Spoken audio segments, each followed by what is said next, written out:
guys, thought I'd do a quick video here. I actually got something off eBay here a while back ago, and I never really did a video on it, partially because basically I opened up the box and that was it. But basically, as you guys know, I've got a Quincy QR number 325 compressor if you've looked at my past videos. And anyways, it's actually running right now. Got a small air leak. I've kind of fallen in love with the Quincy design just for the amount of effort that they put into that type of machine. And so I was kind of looking for a small Quincy compressor for the job site, which is probably used on a very rare occasion, but this is something I was kind of looking for. And lo and behold, I actually found a Quincy QR 25. I think it's an X3. It's a single cylinder, single stage, original, unused condition, still has primer on it. It's never had oil put in it, so paid $130 for it on eBay, and it was quite a deal. So I'm going to slowly start piecing this one together, and trying to find the tank, find the motor that would have been appropriate. I think I got a motor that actually would have been appropriate for it. I've got an old repulsion induction Wagner motor that I might use for it, or I might put something newer on it yet. But basically I'm just kind of going to piece it together as I find the parts online, so unless I find something somewhere else. So anyways, let's set the camera up.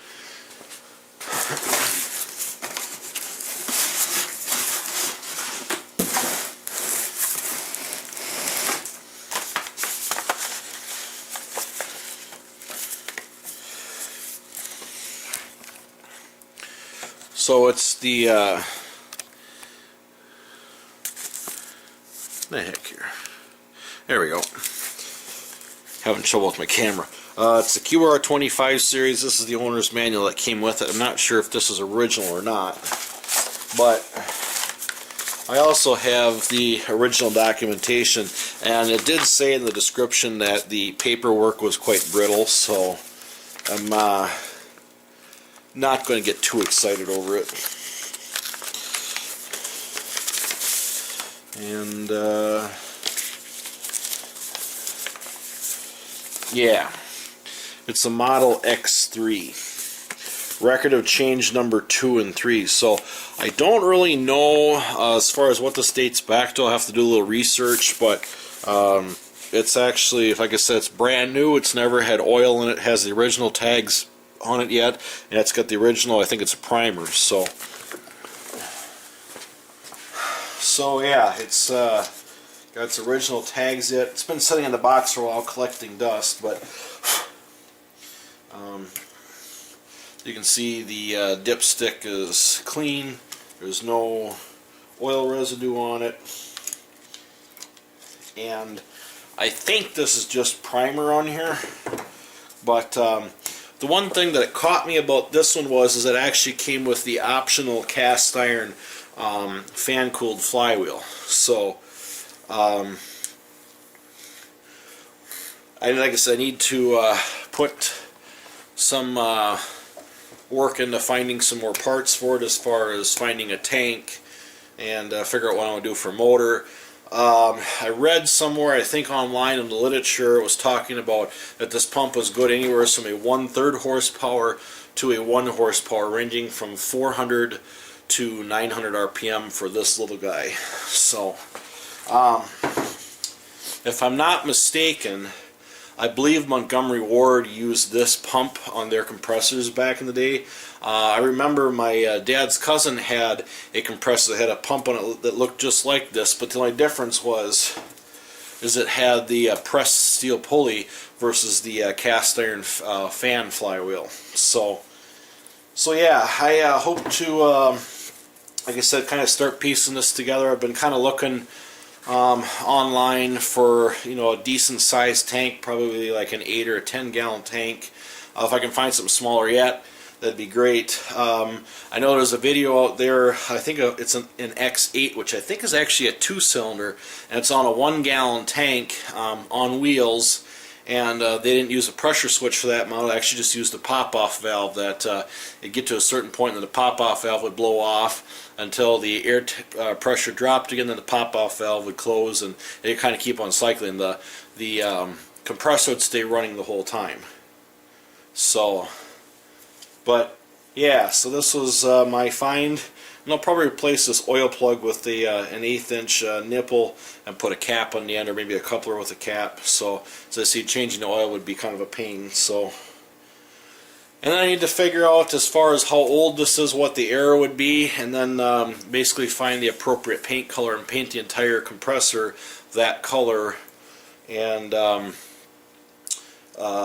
kind of make a small portable unit from this. Like I said, I have an old 1 horsepower Wagner repulsion induction motor, which might have been at the time, if this is truly from the 50s or 60s.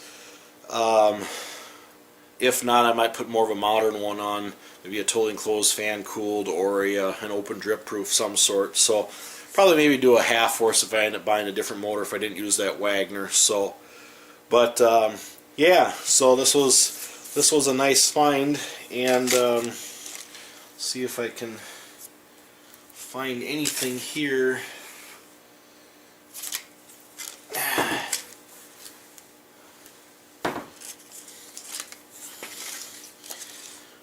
Kind of dictates a little bit of the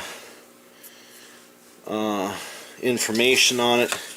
Here it's kind of, there we go. And I got some more up here. Can't really see that too well, but right above the fins there's another number. So this one doesn't have a badge on it. I don't know if they never did have a badge on it, if that wasn't something that later in the years, but there's this little right here, but there's no badge on it other than that. So anyways, put the camera back here. So, oops.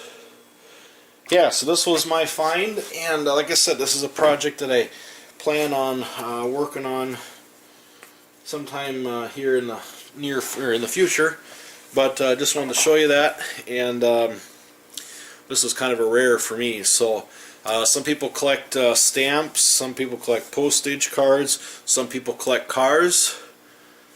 Well, I might start collecting Quincy compressors.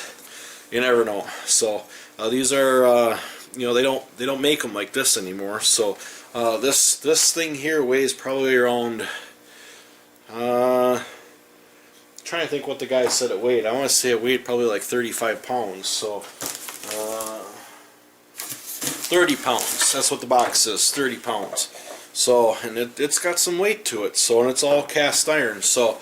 Like I said, I need to piece it together, make a small portable unit, whatever size tank I can find where I can fit the motor and the pump on. Need to get an intake filter, and like I said, figure out what the color would have been at that time, because I think this is just a primer on here, and put everything together and paint it up. So until then, that's what I've got for now. So, thanks for watching.